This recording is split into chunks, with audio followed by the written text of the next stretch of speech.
नमस्कार, मार्केट पंचनामा में आप सभी का स्वागत है। मैं हूं सुमित और एक दिन की छुट्टी से पहले यानी कल जो छुट्टी है महाराष्ट्र डे के चलते, उससे पहले भारतीय बाजारों में आज नया रिकॉर्ड बना। निफ्टी, सेंसेक्स, निफ्टी बैंक नए रिकॉर्ड पर, और रिकॉर्ड के बाद प्रॉफिट टेकिंग जो कि लाजमी है, होनी थी, वो होते हुए दिखाई पड़ी। निफ्टी बैंक आज 50,000 की दहलीज तक पहुंच गया ऑलमोस्ट, और वहां से प्रॉफिट टेकिंग देखने को मिली।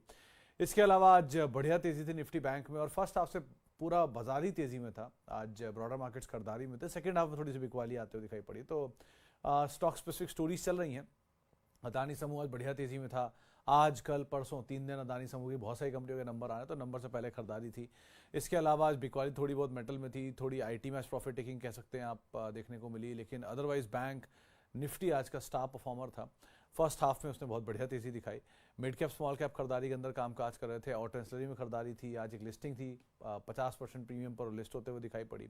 सो ओवरऑल एक अच्छा सेशन जो कि मार्केट्स में आज पैन आउट होता हुआ दिखाई पड़ा फिर से। बट अगेन थोड़ा कॉशियसली ऑप्टिमिस्टिक स्टांस रखिएगा, क्योंकि एक बड़े इवेंट से पहले इस तरह की बढ़िया तेजी रिकॉर्ड स्तरों पर large cap Nifty, Sensex, mid cap, small cap, Nifty bank, PSU, तो यहाँ से probability of coming down is bit high. So थोड़ा कॉशियसली स्टांस रखिएगा नियर टर्म में। ऑब्वियसली लॉन्ग टर्म में तो इससे बहुत इंपैक्ट नहीं आता, लेकिन हाँ, नियर टर्म में आज थोड़ी बहुत प्रॉफिट टेकिंग जरूर बाजार में आते हुए दिखाई पड़ी। तो इस तरह की चीज़ें थी। आज फर्स्ट हाफ में रिलायंस पार्टिसिपेट कर रहा था, एचडीएफसी बैंक थोड़ा बहुत, आईसीआईसी बैंक थोड़ा बहुत, एसबीआई थोड़ा बहुत। लेकिन जो अगर फॉर ब्रॉडर मार्केट में देखेंगे तो आज ट्रेंड अच्छी खरीदारी में था, एफ&ओ के टॉप गेनर में शुमार था। टाटा केमिकल नंबर्स के बाद थोड़ा टूटा, हालांकि डे लो जो बनाए थे वहाँ से तो रिकवर हुआ, 1050 के आसपास के शायद लो थे, वहाँ से रिकवर होकर बंद हुआ 1070-80 पर। लेकिन ठीक है, फिर भी वीकनेस ज़रूर देखने को मिली कि अनुमान से कमज़ोर साइड पर नंबर देखने को मिले। इसके अलावा बाकी नंबर्स में जो अप मूव था, केफिन अच्छे नंबर थे, उसका 6% के आसपास का पॉजिटिव गेन आता हुआ दिखाई पड़ा। तो ऐसे करके अलग अलग स्टॉक स्पेसिफिक स्टोरीज चल रही हैं नंबर्स का। आईओसी का नंबर वीक आया, वहाँ पे एक डिप आता हुआ दिखाई पड़ा।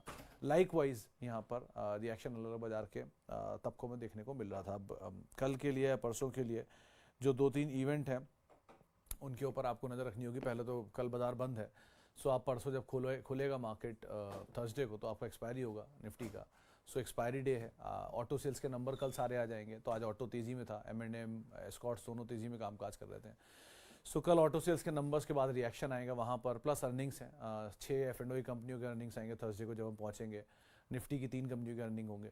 सो ऐसे कर करके आप रिएक्शन वाइज देखते हुए चलोगे, फिर वो Friday and like wise election and all चलता ही रहेगा ये तो। सो इनके ऊपर आपको नज़र बना के रखनी ही होगी। अब सवाल जवाब का सिलसिला शुरू करेंगे और बातचीत करेंगे कुछ सवालों को लेकर जो कि अलग अलग माध्यमों से आते हुए दिखाई पड़ रहे हैं। कहाँ गए जी सवाल के लिए? हाँ, तो उन सब के ऊपर भी नज़र बना के रखी जाए किस तरह से सवाल आते हुए दिखाई पड़ रहे हैं। पहले कुछ सवाल को शामिल कर लेते हैं। श्याम उपाध्याय जी का सवाल है, sir I have 100 share of Infosys at 1409 and I was getting around 25% profit which I went up to, but now it has completely wiped out, and 200 share of Jiofin sitting with 72% profit. तो सर पूछ रहा ये था कि should I book profit और hold? Shyam sir, आपके लिए और आप सभी के लिए, जो भी लोग इस तरह की समस्याओं से ग्रसित हैं कि एक समय पर गेन देखा और एक समय पर गेन खत्म हो गया, वाइप आउट हो गया, कंपनियां दोनों अच्छी हैं। So exit is the most important part of any plan. कभी भी किसी भी तरह के खेल में exit is the most important step. आप कभी अगर कसिनो भी गए होंगे गोवा में, डेल्टन रॉयल या किसी और में, तो वहां पर भी जब तक आप उठे, कहते हैं ना जुए का जीता तब तक जीता नहीं होता जब तक वो उठ ना जाए या घर ना ले जाए। सो इसीलिए मतलब इट्स नॉट जुआ, मतलब ये कहावत है। लेकिन यही कहना चाहूँगा सर, देखो अगर इन्फोसिस जैसी अच्छी कंपनी में आपको 25% गेन था, या जियो फाइनेंशियल जैसी कंपनी में आपको 75% जैसा गेन है, तो आप अपने हिसाब से तय करोगे आपको निकलना कहाँ है। क्योंकि अगर आप अपने हिसाब से तय नहीं करोगे तो कंपनी तो अच्छी है, ये तो मल्टीबैगर बना है बहुत समय तक, आज भी फंडामेंटल अच्छे हैं, आप आज भी खरीदारी कर सकते हो, बट आपको ये रिग्रेट हो जाएगा कि मेरा प्रॉफिट ऊपर से वाइप आउट हो गया। सो इस रिग्रेट से बचने के लिए अगर आप ऊपर 25% गेन था या 30% गेन था या 20% गेन था, थोड़ा कैपिटल निकाल के बैठ गए होते तो आज नीचे आता तो आप दोबारा एंटर कर गए होते। सो ये आपको एक सिचुएशन वहां काम आती है। दूसरी तरफ आप या तो पेरिनियल बाय हो कि मेरे को इन्फोसिस के 10,000 शेयर लेने हैं, वो किसी भी दाम पर चलता रहा मैं लेता ही चला जाऊंगा, सो बात अलग है, क्योंकि मैं इन्फोसिस की सिर्फ डिविडेंड स्टोरी को प्ले करूंगा या इसकी अपने पोर्टफोलियो स्टेबल करने के लिए लूंगा। सो वो चॉइसेस पे डिपेंड करता है। But end of the day आप अगर लिमिटेड कैपिटल में डील कर रहे हो और आपको अपने कैपिटल को यहाँ वहाँ घुमाना भी है कई जगहों पर, so you keep on broking profits on higher zones. अपने फ्री के शेयरों को आप छोड़ते चलो, कैपिटल निकालते चलो, उससे कुछ और लेते चलो, ऐसे करके आप काम करो, ज़्यादा बेटर रहेगा, एटलीस्ट रिग्रेट नहीं होगा। लेकिन मार्केट में again one and only thing is आपको एग्जिट करना आना चाहिए, क्योंकि बाजार जब ऑल टाइम हाई पर होता है तब आपको ऐसा लगता है कि अभी तो और चलेगा, कि स्टोरीज और बुलिश होती हैं, लेकिन एक्चुअल टाइम वही होता है जब स्टोरीज बेस्ट बुलिश होती हैं, तब निकलिए। बेस्ट ऑफ द बेस्ट खबरों के बीच में निकलिए, वो आपके लिए सबसे बेहतर समय है, और वर्स्ट ऑफ द वर्स्ट खबरों के बीच में एंटर करिए, वो आपके लिए सबसे अच्छा समय बाजार में एंटर करने का। ये आम तौर पे देखा गया है, बाकी आप लोग खुद ही ज़्यादा समझदार हैं। ओके, आगे बढ़ते हैं और कुछ और सवालों को भी शामिल कर लेते हैं। तेजस नेटवर्क 50 शेयर 180 की बाय है, IIFL 75 शेयर 250 की बाय है, कैपिटल निकाल चुका हूँ, होल्ड करिए। और 10 टाइम आपका कॉस्ट हो चुका है जयप्रकाश जी, आपको क्या ही दिक्कत है, आराम से बने रहिए। आपके तो सारी पोजीशन वैसे ही 10 टाइम के ऊपर होती हैं, तो आपका तो एक ही जवाब रोज होता है हर शेयर के लिए, तो आप आराम से बने रहिए। रिस्पेक्टेड सर, KPI ग्रीन की मैनेजमेंट से आपकी बात हुई थी? हाँ जी हुई थी। आपका क्या व्यू है, क्या स्टॉक में एंट्री की जा सकती है? बहुत से ट्रैक कर रहा हूँ, नीचे आता ही नहीं है। विकास जी देखो, इसका ग्रुप मतलब आपने ऑन एयर देखा होगा इनसे मेरी बातचीत, और I know them very well from a last 1.5 years और सो। जब ये ग्रुप का स्टॉक KPI ग्रीन 300-400 रुपये होता, तब से मैं इनको जानता हूँ। और इस कंपनी का एक्सपेंशन प्लान बहुत स्ट्रांग है, इसमें कोई डिनाइल नहीं, वो आपने देख ही लिया होगा। 1 गीगावाट का इनके पास ऑर्डर बुक है, 1.5 गीगावाट का ऑर्डर बुक है KPI ग्रीन का। फिर KP एनर्जी आता है, और फिर KPGEL आता है, KP ग्रीन इंजीनियरिंग लिमिटेड। तो ये सारे के सारे शेयर अनाप शनाप तरीके से भागे हैं, इसमें तो कोई डिनाइल नहीं है। डिलीवरी भी है, बट डिलीवरी से ज़्यादा भी चले हैं, सो वो भी कोई डिनाइल नहीं है। KPI ग्रीन क्यों टूटा? क्योंकि इसके नंबर क्यों खराब थे। कोई भी कंपनी का नंबर, चाहे वो लगातार अच्छा से अच्छा ही आता रहे, एक समय पर आके वो अपने पुराने नंबर से नीचे आएगा ही, ये होना ही होना है, चाहे वो best of the best number देता रहे। 100 है, फिर 110 है, 120, 130, 140, 150। किसी फाइन डे उसने अगर 120 भी दे दिया तो 150 तो नीचे ही हो गया ना, भले वो लगातार अच्छे नंबर देता आ रहा हो। सो ऐसा हो नहीं सकता, क्योंकि हर बार हाई बेस होता जाएगा, उस हाई बेस के सामने एक्सपेक्टेशन बढ़ जाती हैं और डिलीवर करना और मुश्किल हो जाता है। सो बेटर इसकी ये इस कंपनी के साथ हुआ कि ऑन क्यू बेसिस पर एग्जॉर्बिटेंट चला हुआ शेयर है। 1300 रुपए का शेयर 2100 गया, 2100 पे बोनस आया, बोनस के बाद फिर 1300 आया, 1300 के बाद फिर 2100 आ गया, और वो भी बहुत कम ड्यूरेशन में। सो ये हुआ है इसके साथ, और एग्जॉर्बिटेंट तेजी आ रही है। डिस्पाइट दैट कंपनी ने QIP में फंड रेस किया है, और अच्छे नाम भी थे उसके। तो एक तरफ अच्छे नाम है, अच्छी डिलीवरी है, अच्छा सब कुछ है, दूसरी तरफ शेयर चला है, लेकिन जरूरत से ज़्यादा चला हुआ है, अनुमान से ज़्यादा चला हुआ है। तो थोड़ा कूल ऑफ होने दीजिए। लोअर सर्किट लग रहे हैं आजकल शेयर में, लगने दीजिए, आज या 2-3 सर्किट और लग जाएं लोअर, तो आप थोड़ा थोड़ा एक्यूमुलेट कर सकते हैं for a longer duration of time. But again इसमें केवियट यही है कि शेयर चला बहुत है। ये भी KPGEL भी, KPEL भी। KPEL सबसे कम चला है, KPGEL उससे ज़्यादा चला है, और KP ग्रीन सबसे ज़्यादा चला है। सो इस तरह से आप ऑर्डर तय कर सकते हैं, लेकिन सबसे ज़्यादा रेवेन्यू एंड की कंपनी जो है वो KP ग्रीन है। तो अगर थोड़ा कूल ऑफ होकर मिले तो ज़्यादा बेहतर डील है आपके लिए। आगे बढ़ते हैं, और सर रतन इंडिया पावर में भी एंट्री कर सकते हैं क्या लॉन्ग टर्म के लिए? 5K कैपिटल है मेरे पास। छेत्री साहब, आउट ऑफ 7200 कंपनियों में आपने रतन इंडिया पावर को ही क्यों चुना? ऐसा क्या है? छोटा भाव इसलिए?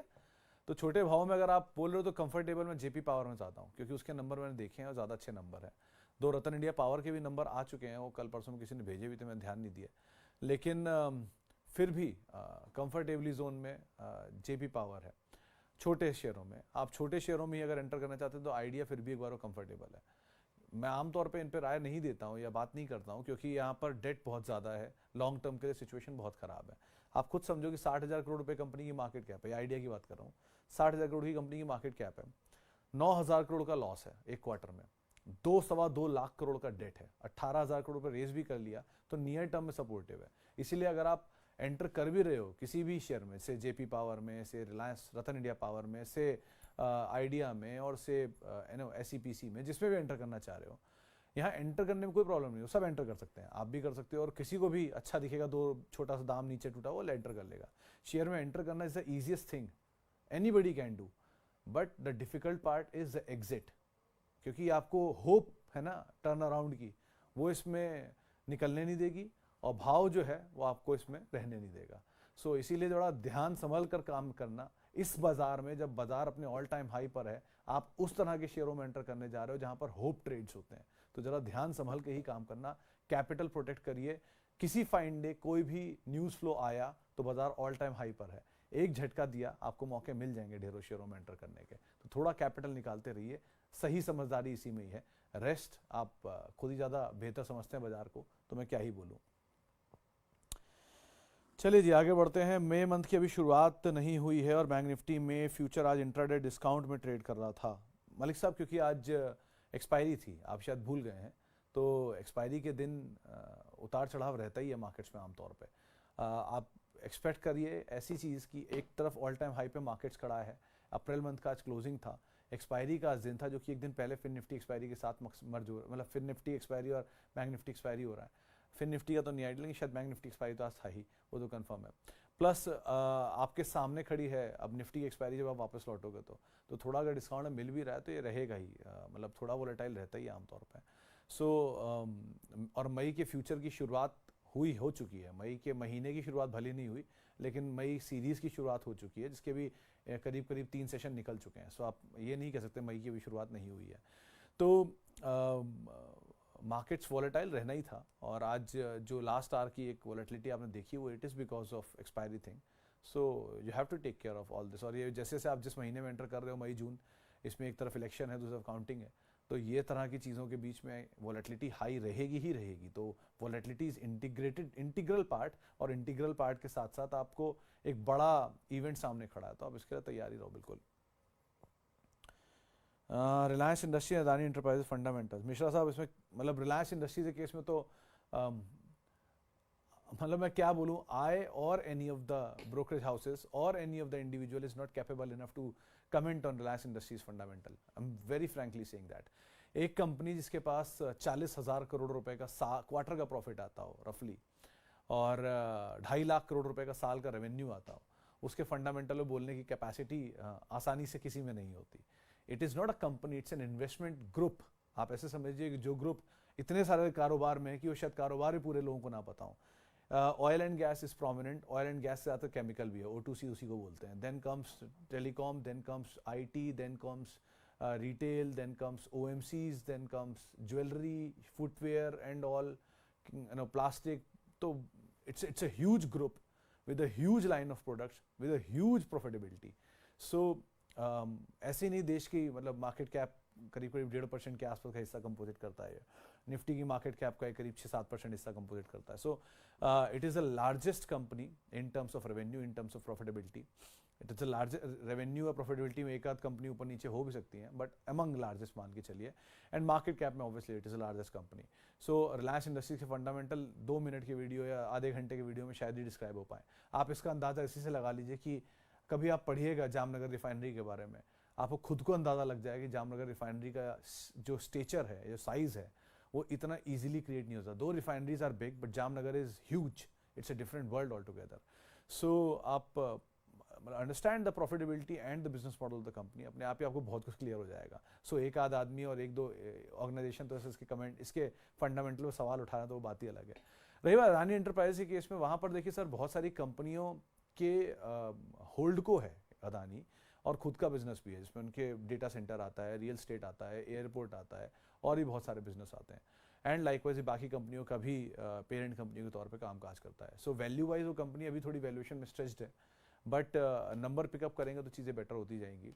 पब्लिक होल्डिंग 4% 3% के आसपास है उसमें, और नंबर्स अभी आने वाले हैं। सो लेट्स सी, डीमर्जर का बड़ा कैंडिडेट है, तो ऑब्वियसली फंडामेंटल वाइज तो रिलायंस ही आगे रहेगा एनी डे, बट अदानी के केस में आपको नंबर्स और बाकी स्टोरीज के हिसाब से आप इसमें काम कर सकते हो।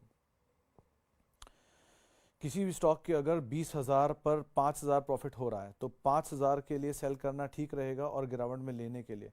गुजराती साहब, 20,000 पर 5,000 का प्रॉफिट इज 25%, अगर मैं अपनी कैलकुलेशन सही कर पा रहा हूँ तो 25% profit is not a bad profit. आप मार्केट में 20% प्रॉफिट लेके निकल रहे हो, 25%। आप ऐसे समझो, आज बता रहा हूँ, निफ्टी बैंक का CAGR पिछले 10 साल का 12% है। 12% की सालाना ग्रोथ से निफ्टी बैंक चला है। इसमें सबसे ज्यादा चलने वाला अगर कोई शेयर रहा है तो वो SBI है, 17% है शायद उसका CAGR, हाईएस्ट वो भी अभी चला है, इसलिए 10 साल में। ये 10 साल में कोविड भी आ गया, नोटबंदी भी आ गई, सब कुछ आ गया, सरकार भी आ चुकी है यही वाली एग्जिस्टिंग, सो इलेक्शंस भी निकल चुके हैं मतलब। तो ऐसी सिचुएशन के बावजूद निफ्टी बैंक का CAGR इस तरह का है। HDFC bank and Kotak Mahindra bank जो बेचारा सबसे ज़्यादा अंडर परफॉर्मर माने जाते हैं आज की डेट में, उनका भी CAGR करीब करीब 15% आ रहा है, 14-15% की रेंज में। सो 15% अगर आपको ये बनाकर दे रहे हैं 10 साल में, सो आप 25% निकाल रहे हो, you are far better than this. तो और क्या ही आप परफॉर्म करना चाह रहे हो, तो एटलीस्ट कुछ तो निकाल ही लीजिए। ज़्यादा बेटर ये नहीं रहे कि आपको आप इस एंटिसिपेशन में कि मुझे मल्टी बैगर मिल जाए, आपके पास सामने जो खड़ा है वो भी ना लेके निकल पाओ। So when you are getting a good return of 25% which is more than better, आप हर टाइम ये नहीं सोच सकते ना कि मैं आज लूंगा शेयर बॉटम पे और बेचूंगा टॉप पर, फिर खरीदूंगा बॉटम पे फिर बेचूंगा टॉप पर, ये तो असंभव है। और जो कर पाता है आप जानते हो उसे क्या कहते हैं। सो 25% गेन में निकलने को खास खराबी नहीं है एटलीस्ट। चलिए sir, Sumit sir, is it better to add Birla Syrma SGS, Birlasoft, Sona BLW, Cyient, Kotak Mahindra, JK Lakshmi? ओ बाप रे sir, better would be Birlasoft, अभी रुक जाइए, नीचे आने दीजिए। सोना BLW यहाँ पर ठीक है, साइंट के केस में रुक जाइए, happiest mind is better, LTIM is better. जहाँ जहाँ नंबर मिलते जा रहे हैं और नीचे आते जा रहे हैं उनको ज़्यादा तवज्जो दीजिएगा। JK लक्ष्मी सीमेंट के शायद नंबर नहीं आए, JK के भी अभी नहीं आए, अल्ट्राटेक के आ चुके हैं। बिरला सॉफ्ट के ज़्यादा खराब नंबर है, उसके बार को आप देख सकते हो, फिर भी थोड़ा थोड़ा गुड मोमेंटम के लिए वैसे भी शेयर अगर आप ले रहे हो तो अर्निंग प्ले करने के लिए ले रहे हो तो आपको अर्निंग पता होनी चाहिए। अर्निंग प्ले करने के लिए नहीं ले रहे हो तो जहाँ बीट एंड डाउन है वहाँ लॉन्ग कर सकते हो, जैसे Tata chemical beat and down था, या जो शेयर पहले से डिस्काउंटेड थे उनको आप लॉन्ग करो या शॉर्ट करो उनके अकॉर्डिंग। सो यहाँ ये कॉल बड़ी शार्प और बड़ी कीनली लेनी है, और अगर आप मोमेंटम प्लेस कर रहे हो तो स्टॉप लॉस को कभी मत छोड़ना, और छोटे छोटे गेंस मिलते हैं ना उसको ले लेके आप निकलते रहना, वो ज़्यादा बेटर है। चलिए फिलहाल अब इतने सवालों शामिल करूंगा, माफ़ी उन सभी लोगों से जिनसे बातचीत नहीं हो पाई, बहुत बहुत शुक्रिया उन सभी लोगों का जिन्होंने सवाल पूछा। आपसे मुलाकात होगी मुंबई से, और वो भी गुरुवार को, और आप मेरे साथ जुड़ सकते हैं @सुमित रिसर्च, मेरा ट्विटर हैंडल है, सोशल मीडिया हैंडल है। किसी भी निवेश से पहले अपने वित्तीय सलाहकार की राय ज़रूर ले लें, ज़रूर ले लें इनफैक्ट। और CNBC आवाज़ के फेसबुक, यूट्यूब, इंस्टा सारे पेजेस पे आप हमारे साथ जुड़ सकते हैं, अपने सवाल पूछ सकते हैं, फीडबैक दे सकते हैं, और आपसे बाकी मुलाकात अब होगी गुरुवार को। नमस्कार।